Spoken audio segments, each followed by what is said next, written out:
오늘은 마술사 시몬의 위선적인 신앙에 대해서 함께 살펴보도록 하겠습니다. 이 시몬은 사도행전 8장에서 이제 9절로부터 한 13절까지 첫 번째 등장을 하게 되고, 오늘 본문에 나오는 것처럼 18절에 다시 등장을 하게 됩니다. 그리고 그 사이에 14절로 17절에 있는 말씀이 삽입이 되어 있습니다.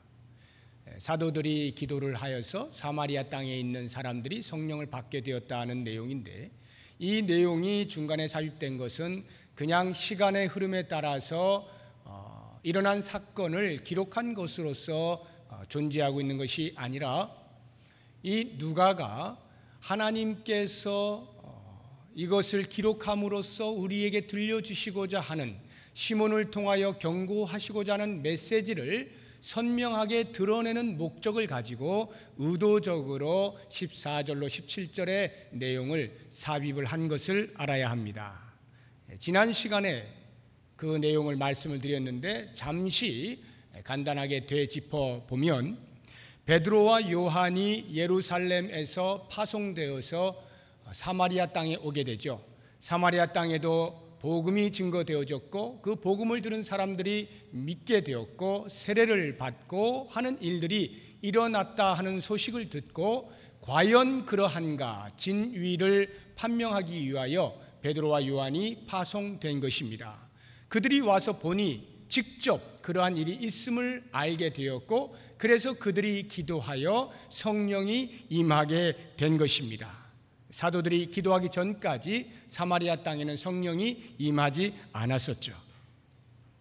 그렇다고 해서 이것이 사도들이 기도할 때만이 성령이 임한다는 것을 뜻하는 것은 아닙니다.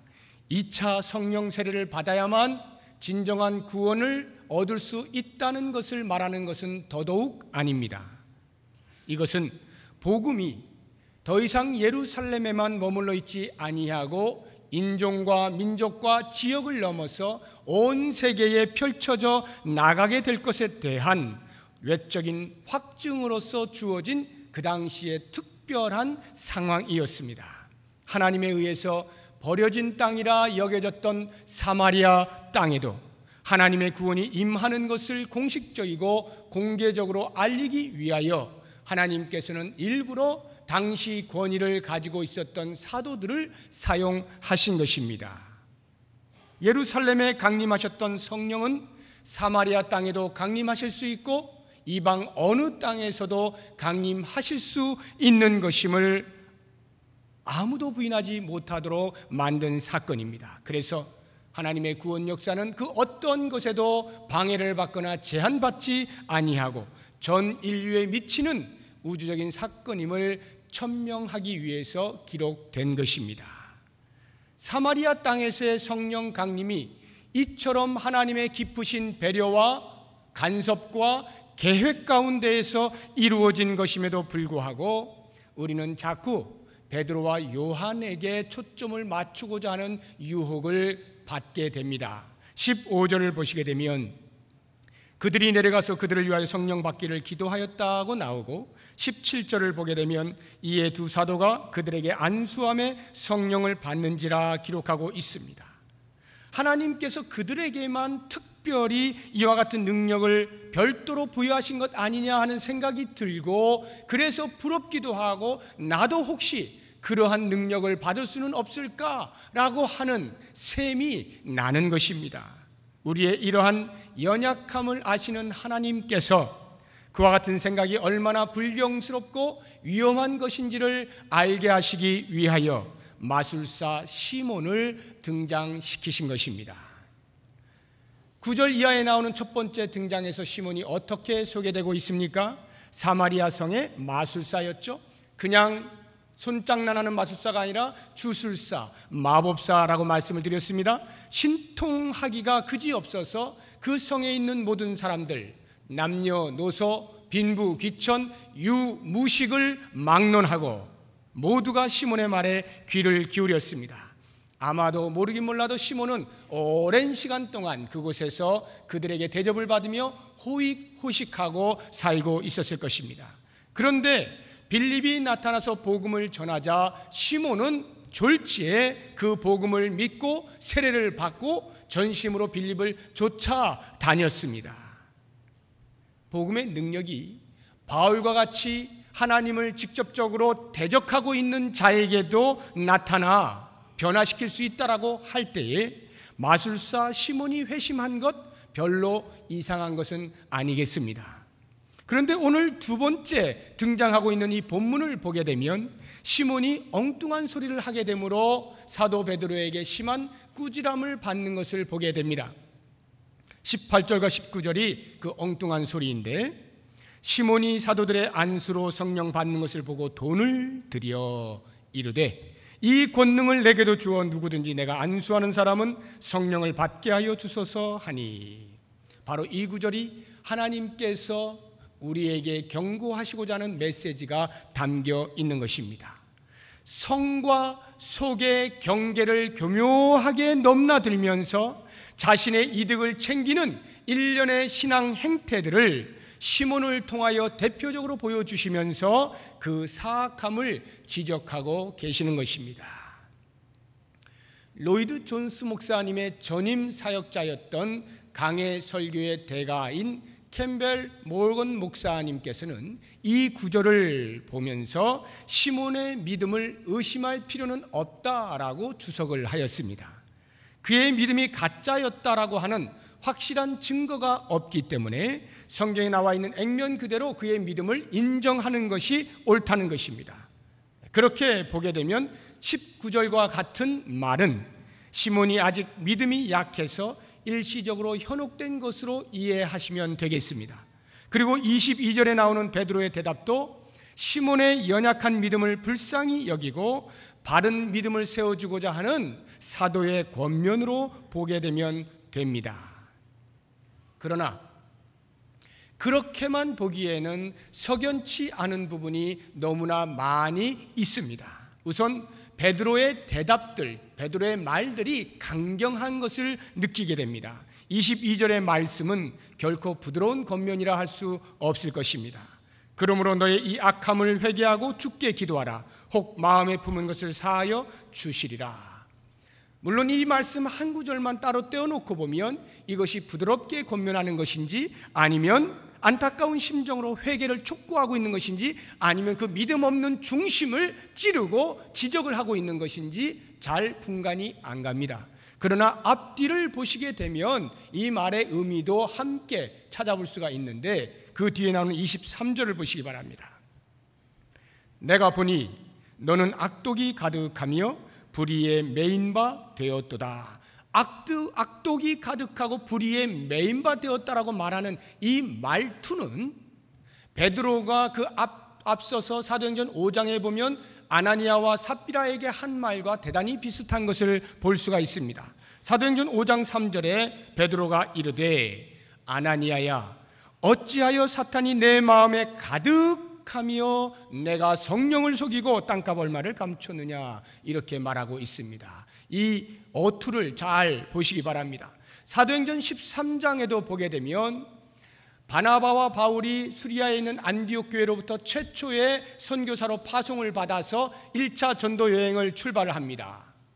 그리고는 제일 처음 도착한 곳이 지중해에 있는 구브로라고 하는 섬인데, 거기에 서쪽 끝에 보면 바보라고 하는 지역이 있습니다. 그곳에 이르게 되었을 때에 당시 구브로 섬이 로마의 통치하에 있었는데, 거기에 파송되어진 총독인 서기오 바울이라고 하는 사람이 이 바나바와 바울 전도팀을 보면서 언제 말씀을 귀담아 들었는지 그들에게 더 자세히 듣기를 원하였을 때, 그래서 그들을 초청하려고 할 때에 그 바보에 있던 또 다른 마술사 엘루마, 바예수라고도 하는 이 엘루마가 총독 서기오 바울에게 말하기를 이 사람들의 말을 들으면 안 됩니다, 이 사람들의 말에 현혹되면 안 됩니다 라고 이렇게 권면을 한 것입니다. 그러할 때에 성령이 충만하였던 바울이 그 마술사 바예수 엘루마에게 이렇게 말하는 것이 사도행전 13장 10절에 나옵니다. 이르되 모든 거짓과 악행이 가득한 자요, 마귀의 자식이요 모든 의의 원수요, 주의 바른 길을 굽게 하기를 그치지 아니하겠느냐. 모든 거짓과 악행이 가득한 자요. 어투가 거의 비슷하죠? 이와 같은 어투들은 예수님께서도 말씀하셨습니다. 바리새인들을 향하여 말씀하실 때 누가복음 11장 39절을 보면 주께서 이르시되 너희 바리새인은 지금 잔과 대접의 겉은 깨끗이 하나 너희 속에는 탐욕과 악독이 가득하도다. 바리새인들의 외식과 위선을 책망하는 어투 아닙니까? 물론 이렇게 마음에 악독이 있다고 하여서 다 거짓 믿음이고 악독이 있다 해서 모두가 구원을 받을 수 없는 상태는 아닙니다. 회개하면 됩니다. 그래서 사도 바울은 디도서 3장 3절 이하에서 이렇게 말하고 있습니다. 우리도 전에는 어리석은 자요 순종하지 아니한 자요 속은 자요 여러 가지 정욕과 행락의 종로로 탄 자요 악독과 투기를 일삼은 자요 가증스러운 자요 피차 미워한 자였으나 우리 구주 하나님의 자비와 사람 사랑하심이 나타날 때에 우리를 구원하시되 우리의 행한 바 의로운 행위로 말미암지 아니하고 오직 그의 국률하심을 따라 중생의 씻음과 성령의 새롭게 하심으로 하셨다 말하고 있습니다. 즉 전에는 악독으로 가득한 자였지만 하나님의 사랑과 성령의 씻어주시는 은혜로 인하여서 구원을 받았다라고 분명하게 고백하고 있는 것입니다. 베드로도 예수를 믿는 주의 성도들에게 이렇게 권면을 하고 있습니다. 베드로전서 2장 1절 이하를 보시면 그러므로 모든 악독과 모든 기만과 외식과 시기와 모든 비방하는 말을 버리고 갓난아기들 같이 순전하고 신령한 젖을 사모하라. 이는 그로 말미암아 너희로 구원에 이르도록 자라게 하려 함이라. 너희가 주의 인자하심을 맛보았으면 그리하라. 악독이 있다 할지라도 구원을 자라게 하는 데까지 이를 수 있다라고 권면을 하고 있는 것입니다.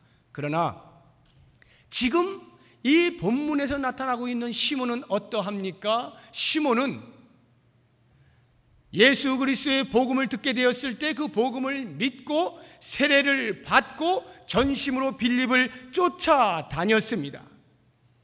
이게 그렇게 쉬운 말이 아니에요. 당시에서 떵떵거리고 살던 이 시몬이 빌립이 나타나자마자 그를 전심으로 쫓았다는 것은 자기의 모든 자존심을 버렸다는 것입니다. 자기가 그동안 누리고 있던 모든 기득권을 다 포기했다는 거예요. 이 말을 거꾸로 이해를 하게 되면 그러한 것을 포기하면서까지 빌립을 전심으로 쫓을 정도의 믿음, 그 믿음은 대단한 것 아닙니까? 이렇게 볼 때에 그 시몬에게 베드로가 악독이 가득하고 불의에 매였다 라고 말하는 것은 너무 가혹한 말이 아니냐는 것이죠. 일시적으로 현혹되어서 실수한 말을 책망하는 것 치고는 너무 심하게 책망을 하고 있는 것입니다. 이렇게 볼 때에 우리는 시몬이 순간적으로 일시적으로 실수한 것이 아님을 알아야 하는 것입니다. 그의 마음엔 본질적으로 처음부터 가짜 믿음을 가지고 요청한 것이었다라고 보는 것이 훨씬 더 타당하고 합리적이라는 것이죠. 21절의 말씀을 보십시오.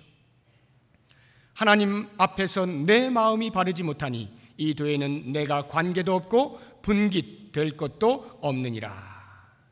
무슨 말입니까? 그때 잠시 마음이 흐트러졌다거나 딴 마음을 먹게 된 것이 아니라 처음부터 올바르지 못한 마음으로 접근을 했다는 거예요.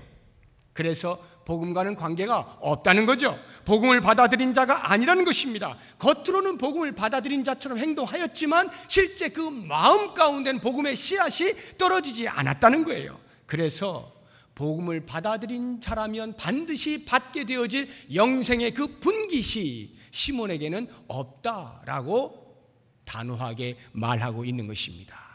이 시몬의 믿음이 거짓이었음을 증명하는 것은 24절에서 더욱 두드러지게 나타나게 됩니다. 시몬이 대답하여 이르되 나를 위하여 주께 기도하여 말한 것이 하나도 내게 임하지 않게 하소서 하니라. 이 말씀만 보면 얼핏 이렇게 볼 때 회개를 하는 것 같기도 합니다. 그러나 이것은 회개가 아니에요.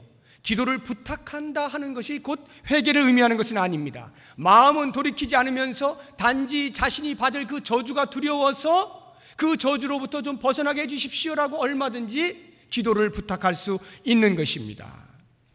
이와 같은 가장 좋은 예가 성경에 구약 시대에 나타나고 있는데, 그 바로의 태도, 애굽의 왕 바로가 모세로부터 그 10가지 재앙을 이렇게 당하게 되지 않습니까? 그 재앙을 당할 때마다 이런 기도를 하는 것은 매우 흥미롭습니다. 출애굽기 8장 8절을 보면 개구리 재앙을 당한 후에 모세에게 이렇게 말합니다. 바로가 모세와 아론을 불러 이르되 여호와께 구하여 나와 내 백성에게서 개구리를 떠나게 하라. 내가 이 백성을 보내리니 그들이 여호와께 제사를 드릴 것이니라.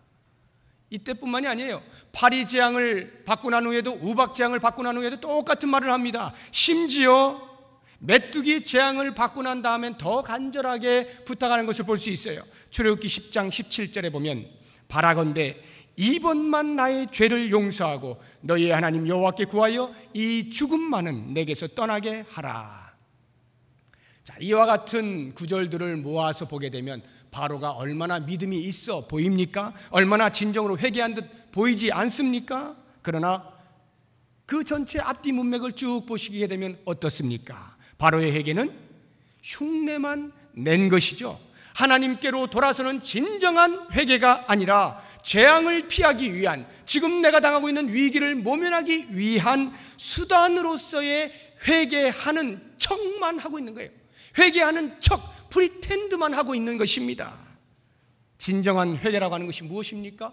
죄를 지적받았을 때에 그 죄에 대하여 내 입으로 시인을 하는 것이죠. 이것은 그렇게 하는 것이 지극히 당연하다라고 하는 이성적인 판단에 의해서 나오는 행위가 아닙니다. 마음의 회개의 영이 임하면 자동적으로 나오게 되어 있어요. 내가 회개를 하는 것이 다른 사람들에게 회개를 부탁하는 것이 아닙니다. 죄가 지적되어졌을 때 내 마음이 민망하고 부끄럽고 터질 것만 같아서 이 깊은 곳에서부터 밀려 올라와 내 입을 통하여 토해내지는 것, 이것이 회개인 것입니다. 베드로를 보십시오. 그가 예수님께서 깊은 데로 가서 그물을 내려 고기를 잡으라 하는 말씀을 듣고 순종하여 내렸을 때 얼마나 많은 물고기를 잡습니까? 그 순간에 예수가 어떤 분인지를 알게 되는 거예요. 그때 베드로가 예수님께 곧바로 고백하지 않습니까? 시몬 베드로가 이를 보고 예수의 무릎 아래 엎드려 이르되 주여 나를 떠나소서 나는 죄인이로소이다. 누가 시킨 것 아닙니다. 그렇게 해야 그 자리에 그 말이 맞는 거야. 이성적 판단에서 나온 것이 아니라 그의 마음 가운데 죄가 지적되어지고 예수 그리스도를 진정으로 만나게 되어질 때 마음속에서부터 터져나오는 고백입니다. 나는 죄인입니다. 주여 나를 떠나소서. 죄됨을 발견하게 되는 것, 이것이 진정한 회개인 것입니다. 그러므로 본문에 나타나고 있는 마술사 시몬의 태도는 결코 진정한 회개가 일어난 믿음이었다 볼 수가 없는 것입니다. 이렇게 볼 때 그렇다면 시몬이 믿고 세례를 받고 빌립을 전심으로 쫓아다닌 것, 그것이 진정한 회개에 바탕한 믿음이 아니었다면 과연 무엇이었겠는가? 그것은 곧 마술사 시몬이 평소에 가지고 있었던 옛 품성을 따라서 옛 생활 그대로 옛 삶의 연장선으로서의 태도였다라고 하는 것입니다. 그게 무슨 말입니까? 그의 옛 삶은 마술의 힘을 빌려서 백성들 위에 군림하였던 삶이었습니다. 모든 존경을 한 몸에 받았던 삶이었습니다. 그런데 빌립이라고 하는 사람이 졸지에 나타나서 자기보다 더 큰 능력을 행하는 것을 보게 된 거예요. 중풍병자가 일어납니다. 안전병자가 일어납니다. 고침을 받습니다. 귀신들이 쫓겨나갑니다. 이러한 표적들을 보게 되면서 너무나 부러웠던 거예요. 그래서 어떻게 해서든지 그런 능력을 좀 배워보고 싶었던 것이죠. 자신의 입지를 더욱 곤고히 하기 위하여서는 반드시 넘어야 할 산이라 생각을 하였을 것입니다. 그러한 동기를 가지고 빌립을 따라다니면서 틈만 나면 그 방법을 찾아내려고 애를 쓰지 않았겠습니까? 그런데 드디어 결정적인 기회를 포착한 거죠. 빌립보다도 한 수 위인 진정한 권위를 가진 사도들을 만나게 된 것입니다. 그리고 그들이 안수하며 기도하니까 성령이 임하는 것을 보게 된 것입니다. 제가 이미 말씀드렸죠. 이렇게 기도하자 성령이 임했다라고 하는 말은 오순절 때 성령 임하셨을 때 나타났던 외적인 현상들, 초자연적인 현상들이 이때 임한 것이다 말씀을 드렸습니다. 그런 것을 시몬이 직접 보게 되면서 때를 놓치지 않는 거죠. 그리고는 18절과 19절의 말씀을 하고 있는 것입니다. 다시 한번 보시죠. 시몬이 사도들의 안수로 성령 받는 것을 보고 그 다음 돈을 들여 이르되 이 권능을 내게도 주어 누구든지 내가 안수하는 사람은 성령을 받게 하여 주소서. 여러분, 지금 시몬이 얻고자 하는 것이 무엇입니까? 시몬이 갈급해하는 것이 성령입니까? 주여 성령이여 내게 임하여 주옵소서. 사도들에게 그렇게 요청을 하고 있습니까? 아닙니다. 시몬은 지금 성령을 받고 진정으로 거듭난 자로서의 삶이 중요한 것이 아니었습니다. 성령을 체험하고 성령에 사로잡힌 자로서의 삶을 사는 것이 중요한 것이 아니었습니다. 그것보다는 기도를 할 때 성령을 받게 할 수 있는 능력에 관심이 있었던 것입니다. 사도들처럼 자기도 안수하면 그 안수를 받은 사람들이 성령을 받게 되는 그러한 능력이 자기 자신에게도 있기를 바란 것입니다. 무엇을 말해줍니까? 그들이 나타나기 전만 해도 조그마한 술수만 부려도 떵떵거리며 살 수 있었는데 이제 이와 같은 기도하면 능력이 나타나는 그러한 능력만 내게 있게 된다면 나는 한마디로 팔자 피는 것이다. 속으로 그렇게 생각하지 않았겠습니까? 평생에 누리게 될 권세를 생각하면 가슴이 마구 뛰었을 것입니다. 그래서 때를 놓치지 아니하고 사도들에게 협상을 하고 있는 거예요. 돈을 줄 테니 그 능력을 나에게 팔아라. 당신들이 터득한 그 비법 나에게 알려주기만 하면 내가 원하는 대로 돈을 주겠다. 이렇게 말하고 있는 거죠. 이 얼마나 터무니없는 행동입니까? 믿음의 사람이 아니었죠. 믿음을 빙자하여 자기가 원하는 것을 얻고자 한 사람이었습니다. 믿어서 구원받는 것이 목적이 아니라 그 믿음을 빌미로 내가 원하는 내 욕심을 채우는 것이 목적이었던 사람입니다. 그래서 시몬이 돈을 주고 능력을 사려고 한다라고 하는 데서 유래되어서 영어 단어 하나가 파생되어 나왔습니다. 사이몬이라고 하는 단어입니다. 이 시몬을 영어로 말을 하면 사이몬이에요. 사이몬. 그리고 돈을 말하는 마니가 있잖아요. 사이몬 마니 합하여서 사이머니라는 단어가 나왔는데 이 단어의 뜻이 무엇이냐면 중세의 그 타락한 시대에 그 당시에는 성직을 돈을 주고 매매하는 일들이 있었습니다.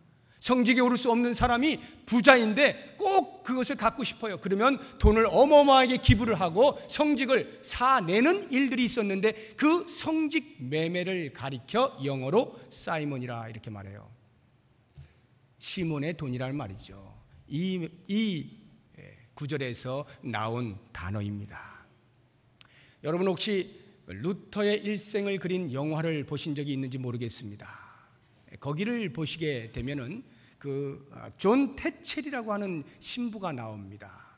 이 가톨릭은 연옥이라고 하는 것이 있잖아요. 사람이 죽으면은 이렇게 중간지대에 가 있다가 마지막 날 천국을 가든지 지옥을 가든지 연옥이라고 하는 곳이 있다고 믿고 있는데, 만약에 나의 부모님이 믿지 않고 돌아가셨어요. 그러면 지금 연옥에 있는데 이제 곧 지옥에 갈 거 아닙니까?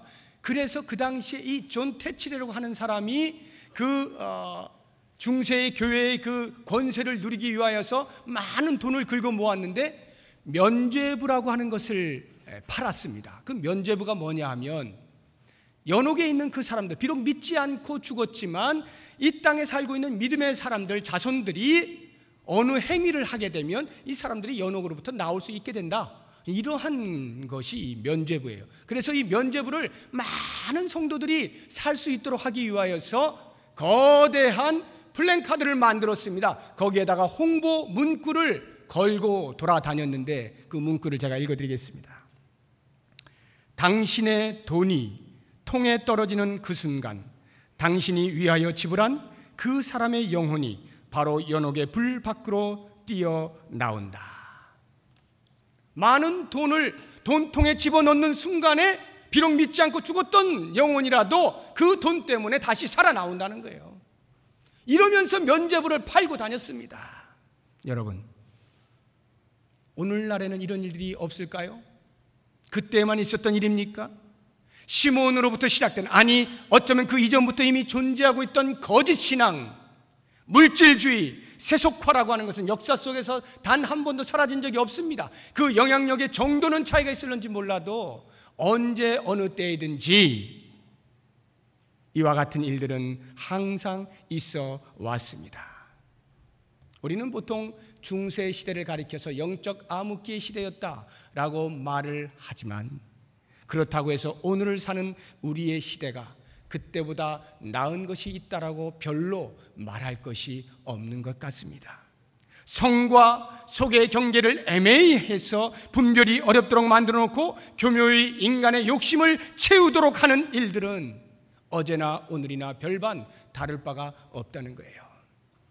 대단히 부끄러운 이야기이고 우리 초신자들이 들으면 깜짝 놀랄 수도 있는 그런 일들이지만, 있는 사실을 숨길 수는 없죠. 성경도 있는 대로 기록을 하고 있는데, 교회 안에 보게 되면 임직식이라고 하는 게 있죠. 임직을 하지 않습니까? 장로로, 안수집사로, 권사로 임직을 합니다. 처음에는요, 우리 한국교회가 이렇게 세워지고 그런 임직을 받게 되면 그 임직을 받은 사람들이 너무너무 감사해가지고 하나님 앞에 감사한 마음으로 자기의 마음에 있는 대로 헌금을 했습니다. 주여 감사합니다 이렇게 했는데요, 요즘은요 이것이 점점 시간이 흐르면서 어느 누가 그렇게 시작했는지 알지 못하는 사이에 어떤 교회는 아예 못을 박아놓는 데가 있어요. 장로 얼마, 안수집사 얼마, 권사 얼마. 선거에 피택이 되면 그렇게 내도록 되어져 정해진 금액이 있는 교회가 있습니다. 얼마나 황당한 이야기인지 모릅니다. 그럼에도 불구하고 우리의 마음 가운데는 이미 그러한 데 젖어 있는 우리들은 별로 놀라지도 않아요. 원래 그런 줄 알고 있는 거예요. 그런데 여러분 그렇습니까?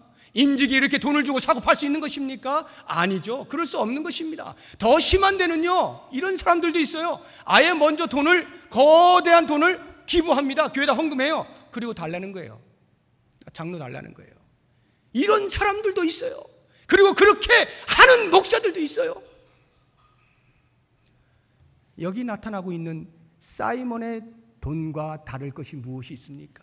이 사이몬이와 다를 게 뭐가 있어요? 물론 모든 교회가 다 그렇게 하는 거 아닙니다. 우리 교회 그렇게 하지 않습니다.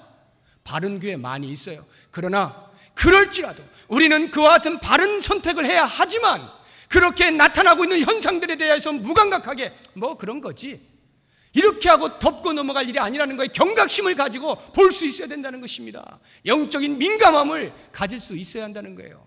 한 가지 예를 더 들어볼까요? 이것도 너무너무 창피한 이야기죠. 신학교 안에 신학생들이 있어요. 공부를 이제 목사가 되기 위해서 공부하는 신학생들이죠. 그들 가운데 대부분의 사람들은 다 열심히 하지만 간혹 몇 사람이 열심히 못하는 경우가 있습니다. 그것도 사정이 다 있어요. 교회에서 사역하느라 시간 다 보내고, 또 어떤 경우는 경제적으로 부족해가지고 밖에서 또 돈도 벌어야 되고 먹고 살아야 되고 하는 이러한 여러 가지 일들로 인해서 실제로 공부하는데 어려움을 겪는 사람들이 있습니다. 그런 사람들은 최선을 다해서 공부를 대부분을 합니다만 간혹 가다가 이런 사람들이 있어요. 시험 때쯤 되면 교수님을 만나는 거예요. 그래가지고 식사를 같이 하는, 그 없는 돈에 식사를 같이 하는 것입니다. 교수님을 존경해서 대접하는 것이면 참 좋겠지만, 그렇지 않은 또 다른 흑심을 품고 할 수도 있겠죠. 그러한 것을 보면서 어떤 사람들은 아예 노골적으로 이렇게 말합니다. 꼭 먹고 알 먹기 아니냐. 교수님도 존경해드리고 대접해드리고 내 점수도 잘 받고. 실제로 제가 2002년도에 귀국을 해서 이제 강의를 하는 중에 모 신학교에서 이제 목회학 박사 과정에 있는 사람들 집중 강의를 해달라, 이제 한 학기분을 일주일에 하는 게 있어요. 하루 종일 일주일 동안 하는 것인데, 그걸 제가 부탁을 받고 이제 간 적이 있습니다. 이상하게 이렇게 끝나면 꼭 저를 어딜 데리고 가요. 그래서 이렇게 맛있는 걸 사주는 거예요. 그래서 저는 원래 그런 줄 알았어요. 그때 저는 막 이제 귀국을 했고 아무것도 몰랐죠. 그래서 뭐 이제 저는 열심히 가르쳤고, 그 가르침을 따라서 이 그 목회학 박사니까 거기 모인 사람들은 저는 그때 새파랗게 젊은 이제 갓 40을 넘긴 사람이었고 그분들은 뭐 아주 머리가 희끗희끗하신 분들이죠. 목회에서 하면 이름 되면 다 아는 그런 사람들입니다. 그런 분들이 이제 박사를 얻기 위하여서 이제 공부를 하는 과정에 그분들이 이제 새파랗게 젊은 저를 이렇게 교수님 해가면서 모시고 이렇게 맛있는 거 사주시고 그러더라고요. 참 기뻐하였는데 끝날 때쯤 돼서 가만히 이렇게 살펴보니까 이게 점점 이상해지는 거예요. 숙제를 내고 이게 과제물을 이렇게 했는데 잘 안 내요. 그래서 내시라고 점수를 받아야 되지 않냐고 하면 에이 이래요. 그래서 에이 그러면서 가자는 거예요. 또 끝나고 가자는 거예요. 제가 그때 눈치를 챘습니다. 아 이런 거구나. 그러니까 우리 바쁜 사람들이다. 우리 지금 목회하면서 바쁜 사람인데 무슨 레포트까지 써가면서 그거 하냐. 그냥 열심히 강의하셨으니까 우리가 다 듣지 않았느냐. 그 정도로 점수 주시오. 박사 받을 수 있다고 생각지 않습니까? 이렇게 하는 거예요. 제가 그때 이 젊은 피가 막 끓고 지금도 젊지만 젊은 피가 끓어오르니까 먹은 건 그대로 먹고 점수를 있는 그대로 주는 불상사가 있었습니다. 여러분 제가 이렇게 이제 웃으면서 말을 하지만 가만히 들여다보면요 그 정신이 돈 주고 사는 거 아닙니까?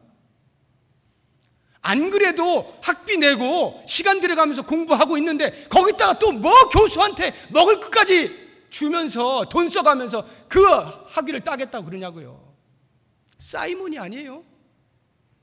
이런 일들이 교회 안팎에 찾아보면 얼마든지 있어요. 물론 전부는 아닙니다. 오해하지 마세요 여러분. 전부를 말하는 게 아니에요.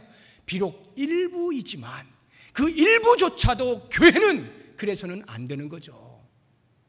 사이몬이가 있어서는 안 되는 것입니다. 여러분 이 시몬에게서 발견되고 있는 경각심이라고 하는 것은 비단 이러한 성직에 관련된 매매만이 아닙니다. 우리들의 삶에서는 어떻습니까?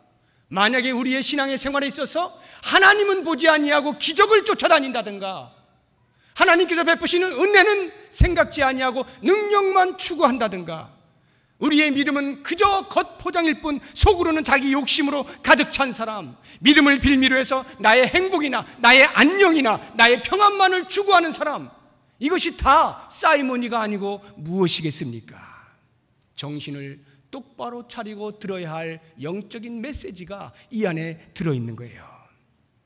때로 우리는 기적을 보면서 또는 능력이 나타나서 하나님을 잘 믿을 수 있게 되면 좋은 것 아니냐 이렇게 말하고 싶기도 합니다. 그것을 제가 전면 부인하는 것은 아니에요. 하나님께서 특별한 경우에 그런 일을 사용하시는 경우도 있어요. 그렇게 돌아오게 하는 경우도 있으나 대부분 보편적으로는 하나님이 그렇게 구원하시지 않습니다. 아주 특별한 경우에나 그렇죠. 보편적으로는 하나님의 말씀으로 돌아오게 만드는 것입니다. 우리는 기적을 체험하면 금방 하나님을 믿을 것만 같아도 정작 기적을 체험해 보십시오. 기적을 베푸신 하나님이 안 보여요. 그 다음 기적이 기다려질 뿐입니다. 능력을 체험해 보십시오. 능력을 베푸신 하나님이 안 보입니다. 그것보다 더 큰 능력이 기다려질 뿐이에요. 하나님 앞으로 나아가는 방편이 되지 못하는 것입니다. 여러분 우리가 하나님께로 나아가는 것은 유일한 한 방법인데 예수 그리스도가 나의 구세주이심을 고백하는 믿음, 그 믿음만이 하나님께 나아갈 수 있고 그 믿음은 반드시 진정한 회개를 동반하는 믿음이어야만 합니다. 우리의 죄악을 깨닫고 죄악으로부터 180도 바뀌어서 새로운 길로 나아가는 그 진정한 회개가 있는 믿음만이 하나님께로 나아갈 수가 있게 되는 것입니다. 사랑하는 성도 여러분, 성과 속의 경계선에서 아슬아슬하게 줄타기를 하면서 때를 따라서 유리한 쪽으로 붙는 그러한 신앙은 참 신앙이라 할 수 없습니다. 교묘하게 하나님의 나라와 이 세상에 속한 나라에 섞여 살면서 어느 쪽으로도 손해보지 않으려고 하면서 궁극적으로는 자신의 욕심을 채우는 것 참 믿음이라 말할 수 없습니다. 믿음은 확실한 자리 이동입니다. 이 세상에서 하나님의 나라로의 자리 이동입니다. 그리고 그 믿음은 새로운 자리에서 새로운 법을 따라 하나님이 기뻐하시는 일들을 추구하며 변화의 삶을 사는 것을 믿음이라고 말하는 것입니다. 원하기는 하나님께서 오늘의 말씀을 통하여서 이 시문을 통하여서 우리에게 이와 같은 변화되어지는 진정한 회개가 있는 믿음을 요구하시는 것 기억하시고, 내 안에 도사리고 있는 그 어떠한 위선적인 신앙의 행태들을 다 내어버리시고 진정한 회개 위에 서 있는 믿음으로 구원의 기쁨을 누리시며 사실 수 있는 참 신앙인이 되시기를 주의 이름으로 축복합니다. 기도하겠습니다. 하나님이여, 우리의 삶이 때로는 하나님을 떠나 있으면서도 떠난 줄도 모른 채 껍데기만 가지고 신앙생활을 하고 있지는 아니한지 오늘 마술사 시몬의 위선적인 신앙을 보면서 다시 한번 돌아보게 하여 주옵소서. 우리의 입에서 터져나오는 진정한 회개로 구원의 기쁨을 누리며 살아갈 수 있는 복을 허락하여 주시옵소서. 예수 그리스도의 이름으로 기도드립니다. 아멘.